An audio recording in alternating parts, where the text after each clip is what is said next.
And good morning is 7:04 on this Tuesday, January 3rd. It's time to head to Studio B for Coleman and Company. Well, hello everybody and welcome. Yes, a Tuesday morning, it's January, it's 2023.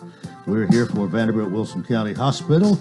Have Tracy Pope with us this morning, who's brought a guest.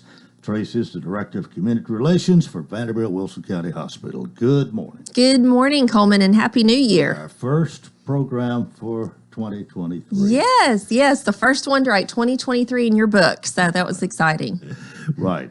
Well, you have Dr. David Cooper here today. You want to tell us a little bit about him? Yes, and just like every visit when we come on Coleman, we like to talk about the investments in the hospital, and we're excited to have Dr. Cooper with us this morning. He is a radiation oncologist at Vanderbilt Ingram Cancer Center at Wilson County. And just to give a little history, in 2019, when Vanderbilt announced that they were going to purchase our hospital, the very first investment that they committed to was to bringing cancer services here to Wilson County.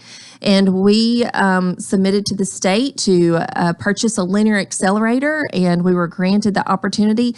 And then a year later, we opened our Vanderbilt Ingram Cancer Center here at Wilson County, and it's been a very exciting time. They opened in 2020, even despite COVID. We've been able to bring cancer services to many residents of Wilson County and our surrounding areas, and we're just grateful for the opportunity to continue to serve our community. So with all of that being said, we're excited to have Dr. Cooper with us this morning. Dr. David Cooper, we're glad to see you, and we want you to tell us a little bit about yourself. Good morning. Where did it all start? Yeah, so I'm originally from East Tennessee. Grew up there, went to University of Tennessee in Knoxville, and then did. Well, I gotta interrupt. Sorry. What you grew up in Knoxville, or did you grow up in Knoxville? I grew up in Knoxville. In Knoxville, okay, correct. all right, we got it. Yep. So grew up in Knoxville, so pretty familiar with the territory, and then did undergraduate there, and then my med school in Memphis at the Tennessee Medical Center there, and then did my training at Virginia Commonwealth University in Richmond, Virginia, and now am back in Tennessee. So very excited to be here. Why did you choose the medical profession, and then why did you branch off as you did?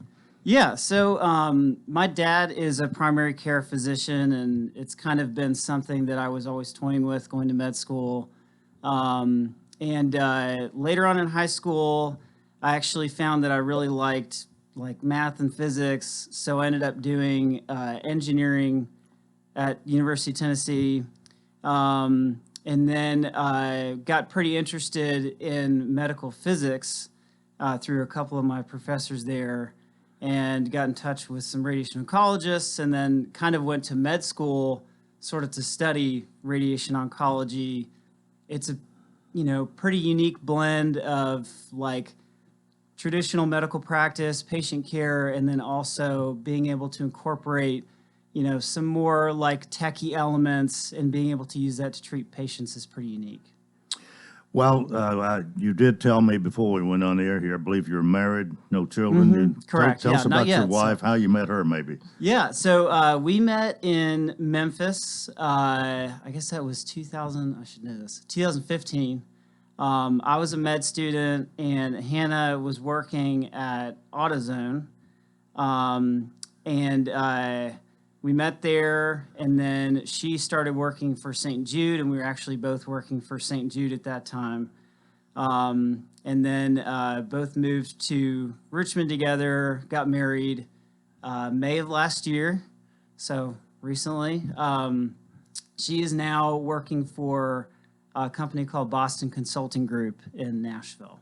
Okay, and how did you get to Vanderbilt to work, to be a part of the big team at Vanderbilt Hospital? Yeah, so we had wanted to come back to Tennessee. So that was number one on our list. So I was, reaching out about different jobs. I knew someone who worked at Vanderbilt who had a really good experience. So I reached out to Eric Shinohara, our program chair, and got in touch with him, and then came and interviewed, really liked everyone. It's kind of been my goal to be more of like a practicing doctor in the community. So being able to get this job in Wilson County was definitely a plus for me. Not to say there's anything bad about, being at the main center and doing research and all that stuff, but it felt like a good opportunity. So we, went for it, and now we're here. All right. Want to know what a radiation oncologist does? Yeah. So we treat cancer patients with radiation. So anyone with a new diagnosis of cancer, so there are a few different ways you can treat it depending on the disease site, but usually it involves some form, one of the following being surgery, chemotherapy, or radiation. A lot of the time it just involves surgery or just involves chemo or even sometimes just involves radiation, but usually it's a multidisciplinary approach where all of these things combined sort of help to destroy the tumor and achieve remission. So exactly what do you do? So I'm a radiation oncologist. All right. So I treat patients with radiation, which usually involves daily treatments over the course of anywhere between, like 4 or 5 treatments, up to, depending on the type of malignancy, up to like 7 or 8 weeks. So it involves seeing people, pretty much every day for that time period, establishing relationships, making sure that folks are doing okay, and then following up with them afterward, getting imaging and surveilling them to make sure that we've completely, gotten rid of everything. Who determines that it's going to be radiation? Do you do that, or is it a primary care physician? Who usually makes that determination? Of course, I guess it's up to the patient too as to whether that's the course they want to take. But somebody recommends and pretty is I imagine pretty insistent that this is the path you need to take. Yeah. Who does that? Yeah. So cancers can be diagnosed a number of different ways, but typically if it's something that's detected by like screening, if you're seeing your primary care doctor and you get screened and then you get a biopsy and it's positive, depending on the type of cancer, you'll see like a medical oncologist or a surgeon, and then that person will say, oh, I think you should at least talk to a radiation doctor to consider your options, and then they come to us and we kind of talk to them about different ways to treat their cancer.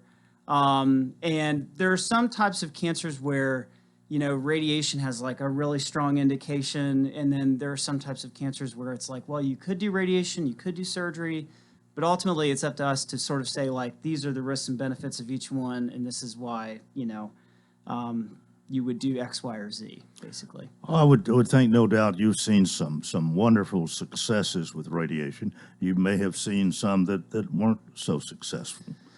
Yeah. And that's, sort of the double-edged sword of our field, because, we're making good strides. We're making a lot of advancements. Our cure rates are higher than they've ever been, but there's still some types of cancer that even with, good surgery, appropriate care afterward, it can still come back. So that's what we're trying to prevent. And then there has to be a determination too. Sometimes I think as to whether it's radiation or chemotherapy. What maybe would determine that? Yeah. The type cancer, no doubt, but there are probably some other factors too. Yeah. So cancer care has been evolving over the past century, 2 centuries even, and so we have a lot of data from big national or multinational trials that have used what we know from the biologic perspective of a tumor and saying like, okay, let's try and do chemotherapy and radiation versus radiation alone. Okay, we found that both of these are better than this. Okay, well, we have this new type of therapy. Let's try adding this, see if there's a benefit. Oh, there's no benefit. Okay, we'll just do chemo and radiation. So if you kind of take all of those trials and piece them together, that's helped us develop a framework for being able to sort of deliver an individualized treatment that's data-driven for each type of tumor. I'm thinking that radiation has come a long way. That it's you've dealt with it, and I think it's much safer today than it might have been 20, 30 years ago. Yeah. So it's interesting. So my wife's brother was actually treated for Hodgkin lymphoma back in, I guess it was like the late 90s.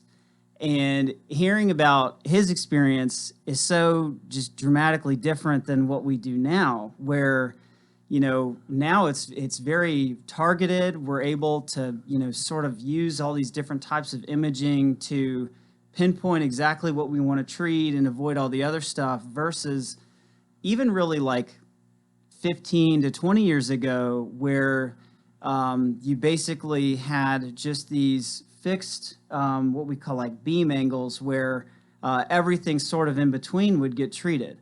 So if you're treating something that's in between, say two things that are important, like, organs, we're now able to avoid that, versus in the past, it was kind of like everything would get that full dose of radiation in between. Yeah, you said targeted. I think I've heard the word pinpoint, maybe. Yeah, would be yeah. another word kind of meaning the same thing. You're able to go right at the target area now, rather than have to deal with the surrounding area as it once was. Yeah, okay, Yeah. so that's a great improvement. Oh, yeah, absolutely. Yeah. Well, it's time for us to take a break. My guest is Dr. David Cooper, Vanderbilt Ingram Cancer Center at Wilson County Department of Radiation Oncology. And Tracy Pope is here as well, here on Coleman and Company, FM 98.9. And at 7:16, let's see what's happening on the roadways. Thanks to Bates Ford, low price tire guarantee on all tires every day. Up to 30 days after the sale, there'll be any competitor's pricing on the tires they sell. 1673 West Main. Now at traffic, here's Chuck. Good morning. It looks like it's flooding again, like it always does when it rains hard, on 40 westbound at Fessler's. It's running pretty slow through there now between that M Hill Pike overpass on 40 going westbound until you get up to Fessler's. Again, really slow coming in from the airport headed towards downtown. It's building through Mount Juliet, right now through Wilson County on I-40 westbound. Just give yourself a little bit of extra time. It's running slow also out of Rutherford County, 24 west up through the Hickory Hollow area. Nash Painting services all of Middle Tennessee. Check them out online today at nashpainting.com. I'm Commander Chuck with your on-time traffic. Renewal happens here at Lebanon Center for Rehabilitation and Healing. Lebanon Center for Rehabilitation and Healing has experienced new leadership and a new atmosphere. Same location in the heart of Lebanon, 731 Castle Heights Court on the Castle Heights campus. Lebanon Center for Rehabilitation and Healing is providing 5-star clinical outcomes to short-term and long-term care residents. Call 615-444-4319 for a tour and to experience the new culture. Renewal happens here at Lebanon Center for Rehabilitation and Healing. And now, a moment of silence to remember our dear friend. Sorry. Oh, man. Life can be uncomfortable. Your home doesn't have to be. With a wide range of air conditioners, furnaces, and heat pumps, Rheem makes it easy to feel comfortable, even when you can't be comfortable. Financing available through TVA's Energy Right program and your local power company. Call Randy's Heat and Air 237-3604. Coleman and Company, thanks for joining us. Our program, of course, each Tuesday presented by Vanderbilt Wilson County Hospital. Dr. David Cooper is our guest this morning. Vanderbilt Ingram Cancer Center at Wilson County Department of Radiation Oncology. Kind of a long title there, but Dr. Cooper has been talking about what he does, being a radiation oncologist. And we have come a long way, no doubt. And I'm sure as a doctor, you try to stay up to date with all the new things that's coming down the pike. And as you look at the future, does it look good as far as radiation goes in cancer treatment? Yeah, I definitely think so.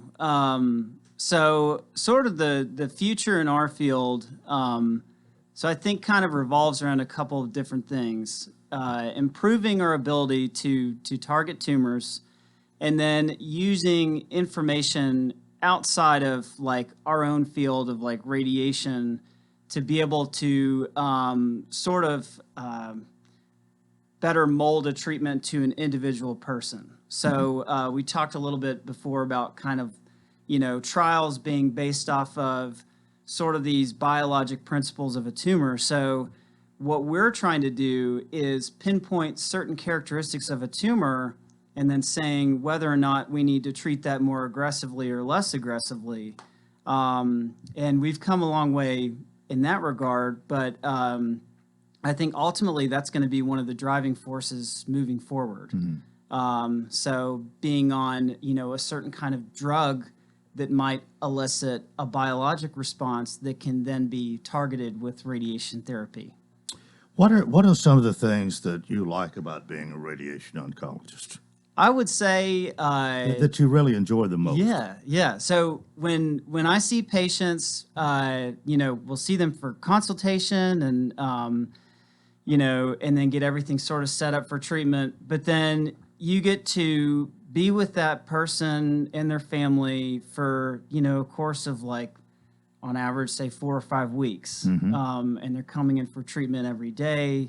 And I think it allows you to really establish a good, a relationship with that person. Right. Versus, and every field has their pluses and minuses, but there are some things where you're seeing a patient one time and they'll come back like a few months or even a year later. With us, you get to really get to know someone, and then being able to follow them and see how they're doing down the road, and having that background where you really were able to connect is definitely something I enjoy. Well, only met you 20, 30 minutes ago, but you seem like a people person. That's got to help in being a medical profession. Yeah, I hope so. I like to think so. But yeah, I enjoy talking to people. Getting to know everyone. I think you really kind of have to be that type of person to work in our field. So, but yeah.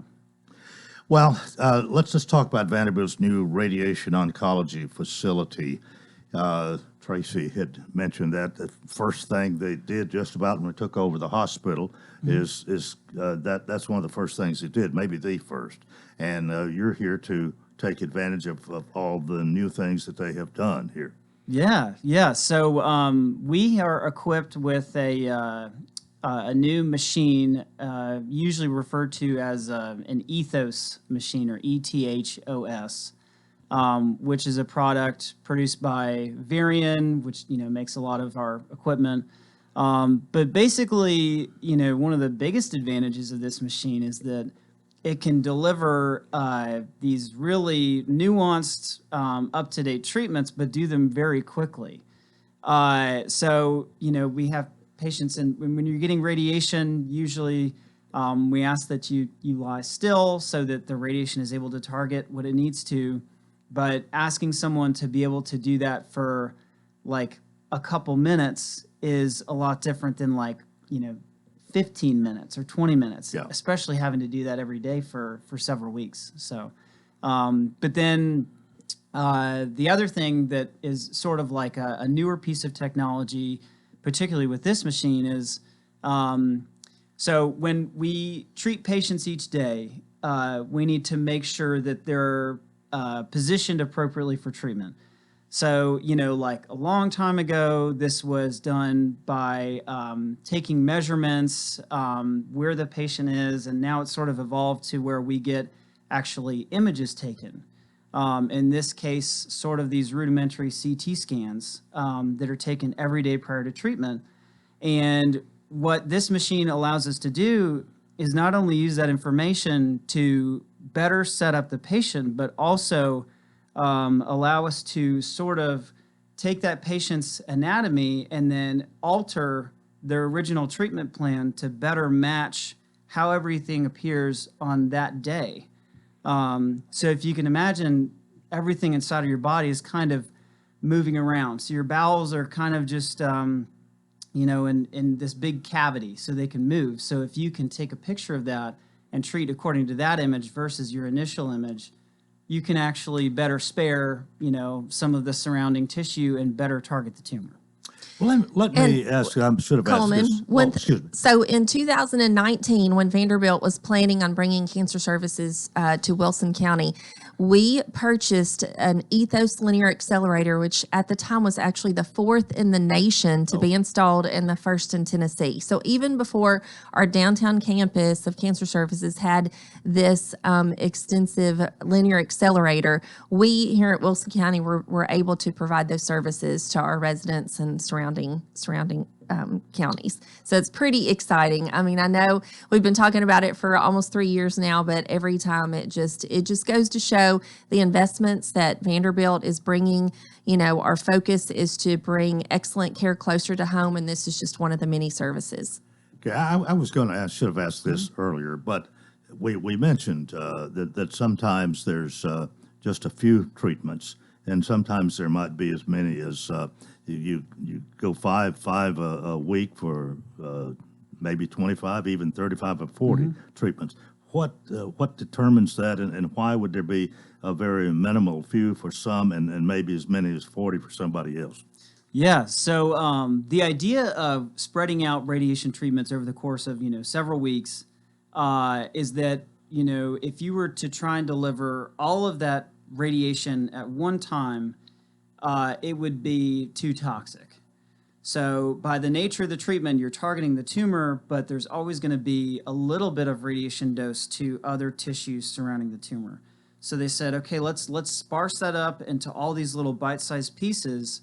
And from like a cancer biology perspective, it does make sense. But then starting in the early to mid 2000s, we developed something called stereotactic radiation.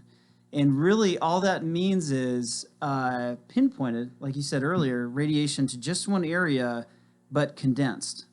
And that was first tried on lung and prostate tumors. And what they found was that the ability to control the tumor was actually really good. And then also the side effect profile was really favorable too. So now we've taken that and just sort of applied that logic to all of these different cancer sites. So you're seeing a lot of tumors that used to be treated. It used to be that prostate cancer was universally treated in 8 to 9 weeks. There are still some people that do that. It's not necessarily wrong. But now we have the ability to condense that into around like 4 to 5 weeks. And we have trials that have compared the two and shown that really the fewer treatments is actually the same. They have the same outcomes. So we're sort of figuring out what all that applies to. Which cancers can we try and, reduce the number of treatments for? So it kind of just depends. Have you had experience with just about all kinds of cancer? Yep. Yeah, pretty much. Yeah. I can't think of, there's some rare types of tumors out there I'm sure I haven't treated, but I would say for the most part, I've treated pretty much everything. Is there one or two kinds that are predominant? Predominant in the community. So the most common like diagnoses, at least in the United States, would be things like prostate cancer, breast cancer, and lung cancer. Yeah. So they would probably be the most common: prostate cancer of men, breast cancer of women. Yeah. Yeah. So that makes up probably, Well, one of the things we haven't mentioned this morning, but we do so often, is the fact that you can get treatment here in Lebanon, not have to travel to Nashville. Yeah. And of course, the surrounding area, especially to the north and east here, we probably see a lot of people in adjoining counties that come here, and that's a plus for Vanderbilt Wilson County Hospital. It definitely is. So, I would say that the majority of my patients are very thankful that they don't have to drive into Nashville, because the traffic is pretty terrible. We treat patients even from like Murfreesboro, because it's easier to drive here than it is to drive into downtown Nashville. So it's definitely a plus for sure. Well, we're about to our last minute here this morning. Anything else you want to share with us quickly? It's nice to have you, and I think you've done a good job explaining yourself this morning. Yeah. Well, I just wanted to say I'm grateful for Vanderbilt for giving me the opportunity to work here. It's been awesome so far, and I'm looking forward to what's next. So. And Tracy always gets the last word. We got about a minute here. Well, I know I've reiterated this several times, but we're very excited to bring cancer services to Wilson County. I worked for a general surgeon on and off for about 15 years before I came to the hospital in 2015, and we had gone without cancer services, specifically radiation oncology, here in Wilson County for 5 years before Vanderbilt invested and brought the service here. So, you do not have to be a Vanderbilt patient to come to Vanderbilt Ingram Cancer Center for radiation oncology services. Lots of people, like Dr. Cooper said, have a primary care physician, a surgeon, or a medical oncologist that refer them specifically for radiation oncology. And you come to Wilson County to have those services, and then you're referred back to your physician for ongoing long-term care. But we're just excited to have the only radiation oncology center here in Wilson County and to provide these services closer to home. We're out of time, but I just remember I got an email from you yesterday. You were needing blood. You want to talk for a second? Well, about that was an emergency blood drive. That was yesterday. So I was notified sort of late as well, but was able to send out the information to a lot of friends and community leaders. We got the message out, and I think that we had a successful blood drive. But that was sort of an emergency blood drive at the last minute. All right. Well, thanks for being with us today. Dr. David Cooper, Vanderbilt Ingram Cancer Center, Tracy Pope, the Director of Community Relations. And that is part one of Coleman and Company. Keep it here for more, FM 98.9. And at 7:31, let's see what's happening on the roadways. Want to thank our friends at Absolute Kubota. They have high performance, high horsepower. 0% financing is still a thing. Now is the best time to save on new Kubota L-Series tractors rated #1 for durability and owner experience in the U.S. Absolute Kubota, 1506 West Main. Now at traffic, here's Chuck. Good morning. It's pretty heavy out here right now on 24 leaving Rutherford County up through the Hickory Hollow area. There's a couple of wrecks around town. Just give yourself extra time. It's really slow over here where it's flooded out on 40 westbound at Fessler's. That's got traffic crazy slow right now. I'm looking at it live. It's hardly moving on 40 westbound as you approach Spence Lane as you come past the airport because where it's flooded pretty bad. 40 westbound at Fessler's. Nash Painting services all of Middle Tennessee. You can find them online at nashpainting.com. I'm Commander Chuck with your on-time traffic. At Vanderbilt Wilson County Hospital, world-class care is a heartbeat away. In fact, we offer the same world-class attention Middle Tennessee has come to rely on from a Vanderbilt Health Hospital. Supported by over 200 specialties, an expanded emergency department staffed with Vanderbilt Health physicians 24/7, and greater investments in life-saving technologies and care. It's just one more way we're making healthcare personal. The regular season finale for the Titans means everything. This Saturday night from TIAA Bank Field in Jacksonville, Titans, Jaguars. The winner takes home the AFC South Division title. Titans Countdown happens at 6. Brought to you by Bakes and Hooker, Bates Ford, Steve Mall Plumbing, the Jewelers, and the City of Lebanon Gas in Tennessee. 811, call before you dig. This is Wilson County's home for real country music and the Tennessee Titans. Real Country 98.9. A stormy day in store for us with widespread rain moving across our area and a potential for it to be heavy at times. We will see a high of 68 today, falling to 51 degrees overnight. The rain should be gone by Wednesday, leaving us with a high of 60 degrees and partly sunny skies. This weather forecast is brought to you by Walker Auction and Realty, professional auction and real estate services. Get top dollar for your home, land, or personal property. Log on to MikeWalkerAuctions.com. They know auctions. That's a look at your forecast. I'm number one Ned. Coleman and Company, welcome to part two. It's a Tuesday morning. Sean Dozier's here. Sean's going to talk about Hearthside Senior Living, and we say, as always, good morning. Good morning, Coleman. Happy New Year to everybody. I know the last 2 weeks have been a little different. It's a little slower, what's pace. Been different is we got Monday off here. That's right. That's right. But it's good to be back. Anyway. I noticed a lot more traffic out this morning, but I hope everybody's safe out there today. Well, you just walked in. What's the weather like? Well, a little, it's starting to hit us, and a little sprinkle Rain here and and there. wind. Yeah, a little downspouts. Okay. But it's I think it's coming later today. Well, we need, of course, to talk about Hearthside Senior Living. It's a retirement and assisted living community at 215 Castlights Avenue North. Sean's been there a while. He's been executive director for 2-3 years? 4 years. 4 years, yeah. It's going fast, going fast. Well, you mentioned our address there. I often talk about the location of Hearthside. It's right in the middle of town, close to all the necessities that Lebanon has to offer, particularly for seniors, the Senior Citizen Center and Jimmy Floyd Center, the park. All the doctor's offices are nearby, and that really does appeal to a lot of people because they don't have to drive too far when it gets weather like this or cold, and they like the location. And they're close to City Hall, but I don't know if that makes any difference anymore. Well, no, they don't have to pay their taxes to City Hall. They just write me a check, so they don't have to go too far.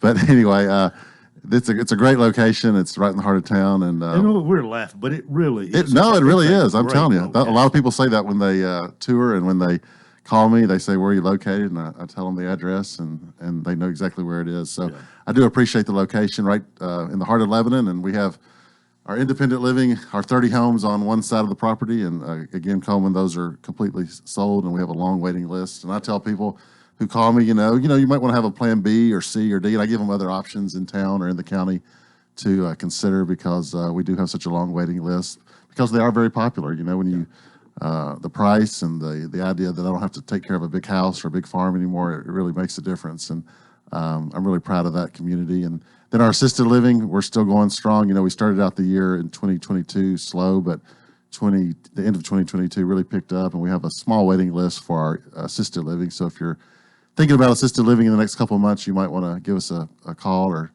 arrange a tour because our rooms are full right now. Well, that's it's not good if you're seeking a place, but from your perspective and from, to the fact that you're full also says something about the care you provide, I think. I think so too. Our long-term staff knows the residents. They know what they like, and I always say they know what they like in their coffee. That's a big point for seniors. So they don't have to ask questions every morning. They know exactly what they want, and they have it ready for them when they arrive for breakfast. And so our long-term staff, it's a great staff. They do a great job. They did a great job through the Christmas and holiday season, and I always appreciate that. Staffing issues are big everywhere now. Yeah. And so I really do appreciate what they do for our. You probably have a number of people who have been there for a good while, and no doubt they get attached to the residents that you have. They do, and when somebody moves to a long-term care facility, or they move to a skilled facility, or maybe memory care, a lot of our staff continue to go visit them. We stay in contact with their families. It really is a family at Hearthside. I know that's kind of a marketing ploy, but I really do mean it. It's a big family, and not only are the residents our family, but their extended family and their guests. And I think people feel at home when they walk into Hearthside and see what we have to offer and provide the service that we do provide. It's a family atmosphere, and I think that was started at the beginning, and it continues today. Well, there's several good things we could say about it.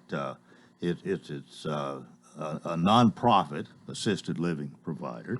And that makes a difference because we don't have to answer to a large corporation or somebody in an office somewhere.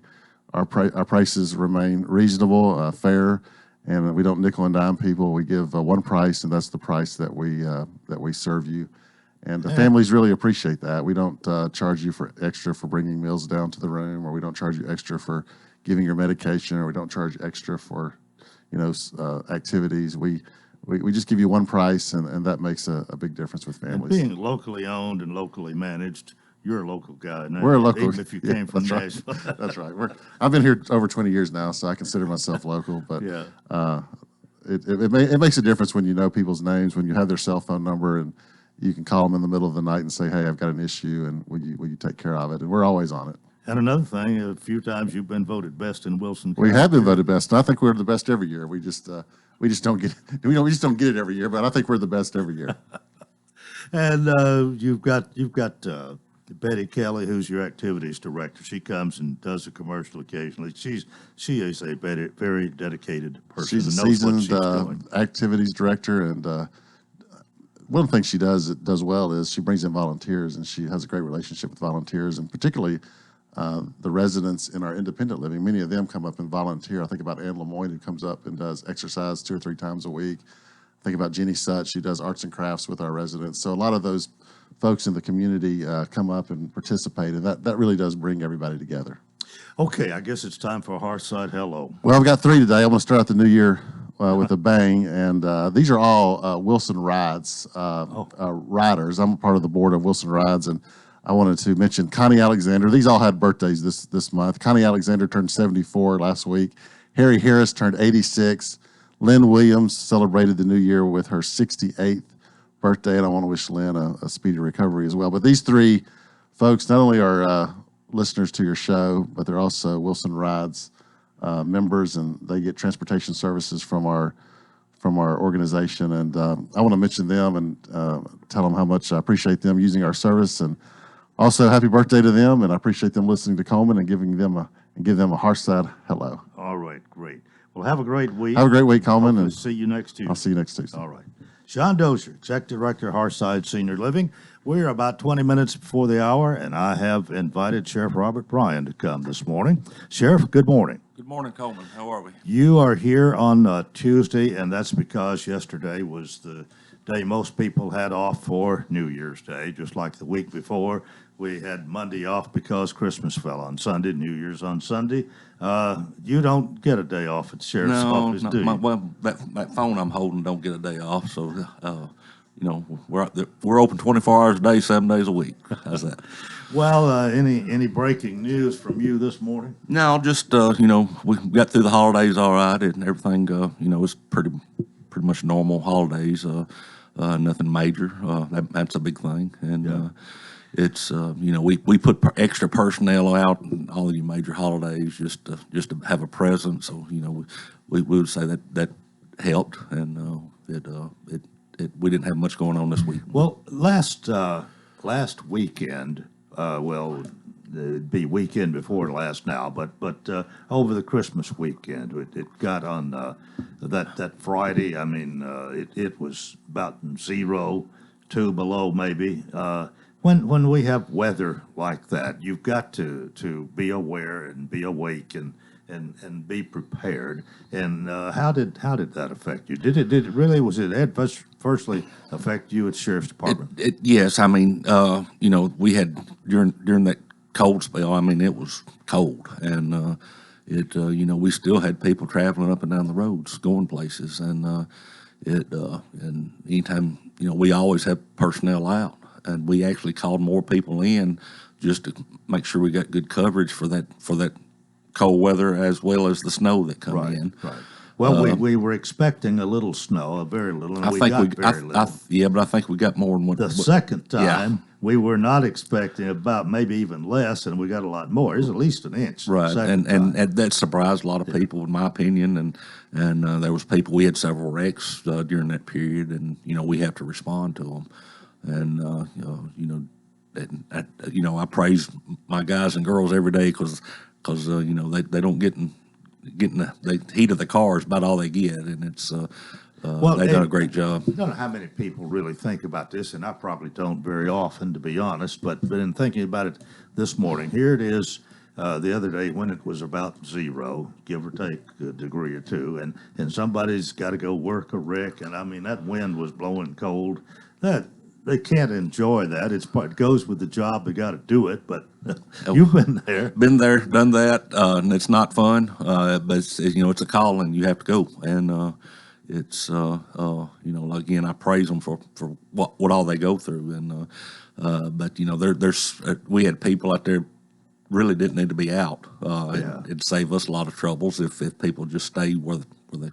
Well, it not only goes for the Sheriff's Department, but for the Police Department and for the Highway Patrol, of course, and then emergency like the Fire Department in Weema. I mean, they're in a similar situation. I mean, it's cold on them too. During that time, there wasn't really no major accidents. I call them any accidents, not good, but we had several, just mainly people running off the road and stuff like that. Yeah. So. Which is, I guess, to be expected, and We will say don't travel if you don't have to, which is a good idea. But sometimes, I mean, am I supposed to stay at home because? No, well, no, I can't tell you not to. It sounds a little hypocritical in a way. I get on here and well, don't travel if you don't have to. Well, but you're a major source of news and what's going on in this county. So you have to be here, Coleman. Thank you, Sheriff. All right. Thank you. Let's take a break right here. Sheriff Robert Bryan is my guest. We'll talk more in a moment here on Coleman and Company, FM 98.9. And it's 7:44. Let's see what's happening on the roadways. Thanks to Bates Ford, that regular oil change, $34.95 up to 5 quarts of oil, tax and disposal, $16.73 West Main. Now at traffic, here's Chuck. Good morning. I see some cars up against the wall coming out of Rutherford County on 24 westbound here in the Antioch area at OHB. Again, it's all that traffic's trying to get out of Rutherford County into this section of Davidson County on 24 westbound. Everything's running slow out here this morning with the weather moving through our area. I see some flashing lights on 40 around White Bridge Pike. Again, it's pretty slow on I-40 westbound, just trying to get past the airport there at Spence Lane, trying to get up to Fessler's where it's flooded out big time on 40 westbound at Fessler's. I see cars just creeping through there really, really slow this morning. Nash Painting services all of Middle Tennessee. Check them out, nashpainting.com. I'm Commander Chuck, your on-time traffic. Welcome to Hearthside Senior Living, Lebanon's unique senior living community designed for seniors to age in place, all within a safe, comfortable, and Christian environment. Beautiful retirement homes designed for an independent lifestyle with maintenance-free living. Hearthside Senior Living also continues the excellent tradition of assisted living for those seniors who need additional services. Hearthside Senior Living, an independent retirement community and assisted living community, all on one campus in the heart of Lebanon. Call 615-443-1994 for a tour. What is your passion? How can you use that passion to enrich your community? Hi, this is Melanie Minter, President and CEO of the Lebanon-Wilson County Chamber of Commerce. Your chamber is the resource for making connections to fulfill your passion. Whether education, nonprofit, agriculture, entertainment, or government relations, Wilson County offers a place for you to be involved. Your chamber connects businesses, individuals, and your passion to the community. We have an enthusiasm for excellence. Join us and catch the spirit. Call or visit our office at 149 Public Square in Lebanon. Coleman and Company, thanks for joining us. We thank Sheriff Robert Bryan for being here. The reason he's here on a Tuesday, it just fell that I didn't have a regular guest here, and since we weren't here yesterday, you were the logical one for today. I am glad to see you. And I appreciate it, and I'm not used to Tuesdays, so my truck ended up at the office, and I forgot about you this morning, so luckily I'm here. And I was looking for Billy Mullinex when I got here, but he wasn't here either. So today's Tuesday. That's right. That's right.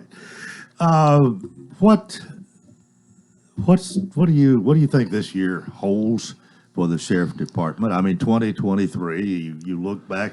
How many years you been sheriff, by the way? Since 2012. All right. So you've got 10 years under your belt, maybe 11. Right. And you've been there, done that, as we say. But still, no 2 years exactly alike. You've got your new facility that you're about to get moved into, and that's going to be something new for 2023. Yeah, and the jail opening is going to be the big thing, getting it open up and running. It's going to be a big thing. But, just since I've been sheriff, we've seen, and before that, the growth that we've seen in this county, it's something that we're going to have to address at the sheriff's office and for all county services at some point, because we're going to continue to grow and I'm going to need more personnel at some point to get everything. We'll get it accomplished, but but we're going to need some more personnel at some point. Not counting the ones that it's going to take to open that facility next year. This year, I keep saying next year. Well, I don't know exactly what has happened, but as I talk to different people and as I think about our situation, it does seem that there's some people that have been, at least up till now or a point not too distant past, that they were getting money. The federal government was doling out money here, and people didn't have to work. They could make more maybe staying at home than they could getting a job. I've heard that. And then you hear about a lot of places where you have maybe restaurants, food served, waitresses, waiters, this sort of thing, that there's a shortage because people get other jobs they like better. Or they're not working. Or they're not working. And I just wonder how much this has affected you and how you feel. I mean, if you're going to need more employees, which you will eventually, that's something you got to think about. And yes, and we've, the shortage of we've got plenty of employers. We're going to continue to get that, but we're having a shortage of employees, and we've seen that over the past year since COVID. I'd say a shortage of it's getting difficult to find people that's eligible to work in jail or whatever facilities, or the lack of good applicants, and we've seen that. It's gotten a little better over the past year, I would say, for us. We always have openings in in corrections. I've accepted that, but it's not as bad as it was a year ago at this time. But I look across the state and talk to several sheriffs across the state. It's not just Wilson County. Yeah. A lot of these other counties are having problems, not only corrections, but in patrol officers. That they're just not finding nobody. And then we have you're hearing where Department of Corrections, the prison system, that they jumped their pay up tremendously last year. So we're fighting against that. We're getting word now that the Highway Patrol, TBI, and different ones going to get a pretty substantial raise this year. So they'll be scavenging city police departments and sheriff's offices across the state. So we've got to get in front of that. You have to compete. Yeah. Well, yes. And the county did come up with a pretty good appropriation, I think, this year for you and for Joey at WEMA, and no doubt that has helped. Maybe helped alleviate the shortage a little bit, but it's not going away. It did, and I appreciate the hard work that everybody put in to get that. Our employees are appreciative. I'm appreciative, but we can't stop there. Okay, we've got to do something. Maybe every year, a little bit every year, so we don't fall way behind. But you get a good employee, somebody who does a good job for you, shows up on time, is learning, does very conscientious about their job. You want to keep them if you can.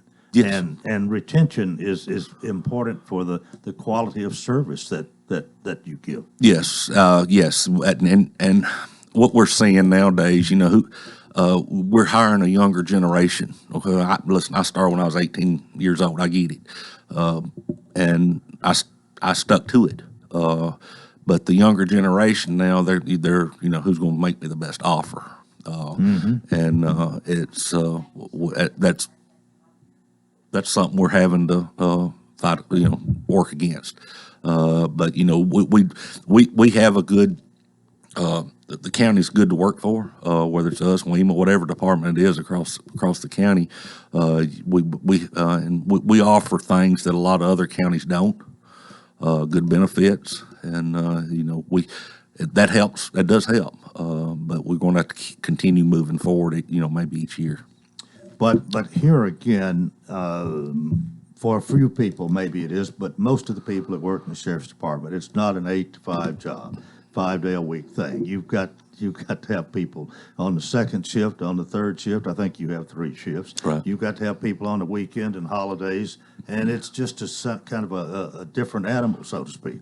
It's different, yes. Somebody starting there, if somebody started today, they'd probably have Tuesday and Wednesdays off, and work every holiday, and we tell them that up front. And I think majority of them understand that when they put in that application. They just want to be in law enforcement. And they pretty much have an understanding, too, that's not always going to be, if I do my job well, there's going to be some promotions, or I'm going to get a more favorable hours here in time, unless everybody stays there. Yep. Patience. I always tell them when I hire them, you got to have patience. And, come in and do your job, do what you're supposed to do, come to work, be on time, and be a part of the family, be a part of the team, and you'll go places. I don't know how much that is taught, suggested to younger people today. I mean, even in school, it could be. I don't know. I don't know how much parents insist on that anymore. But when I was growing up, I mean, that was not. You didn't think about not getting there on time or doing the very best you could do. I mean, that just went along with it. It seemed like. Yeah, times have changed, Coleman, and it's we deal with that. Any employer across the country deals with that, and you find a good one, you want to keep him. Yeah, and right. It's want to change horses here, not in the middle of the stream necessarily, but change the subject a little bit. And I want to bring up the subject of 911. Yes, and I know that that this is it's a work in progress here, but if it has, I don't know how much has changed, but bring us up to date as best you can with what's going on there now. Where we're at right now is there's inside the new construction of our building, there is a dispatch center. A dispatch center that's tornado proof. It can go through any storm. I mean, it's state of the art, and they're actually equipment in there right now. Our equipment, 911's equipment, WEMA's equipment. So we're working towards that. So at some point, whenever we get to the point where we can open that building, we're going to ease into it first with our dispatchers and maybe WEMA's dispatchers, and then we're going to pull 911 into the same room. And so they've got already a lot of the consoles and a lot of the equipment inside that center already. And I just can't wait to get it open. Are you and Karen Moore pretty much on the same page here with all that's going to be done? Yes, I do believe we are. And if it's not us communicating, she's communicating with our staff, and we're working towards that goal is to have everybody in the same room.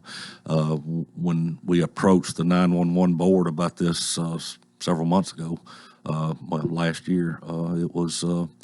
Me and Karen was together on it, and it's something they want to do, something we want to do, WEMA wants to do, and it's something that's best for the county because it puts all them calls going into one room where all the you got call takers and you got dispatchers, but they're in the same room, able to communicate with each other, and it'll help the county. Do you anticipate anybody else coming with you in time, or? There could be a possibility, yes. That I'll leave that door open, and there'll be some discussions on down the road once we get set up and established with the three entities that's coming in there. You and I don't talk a lot of sports, but what's about to happen here is the Titans are going to be playing Jacksonville on Saturday night. Do they have any players left? Well, you know who their quarterback is going to be. Dobbs, yes. Josh Dobbs yeah. From the University of Tennessee. They said, I think it was in the sports yesterday, that the coaches named him to be the. I think they did. He named him yesterday. Yeah, everybody I think thought this was going to happen. He just hadn't committed till then. But the guy who'd been the backup, I don't think there's any question. He's not ready. I feel better about this. I'm really sorry that Tannehill's been put on injured reserve, but I guess he had to be because of that ankle that's I think it's both ankles. Yeah. And he's probably not going to play anymore this year. But if they could beat Jacksonville, and I think they can if they'll just get it all together.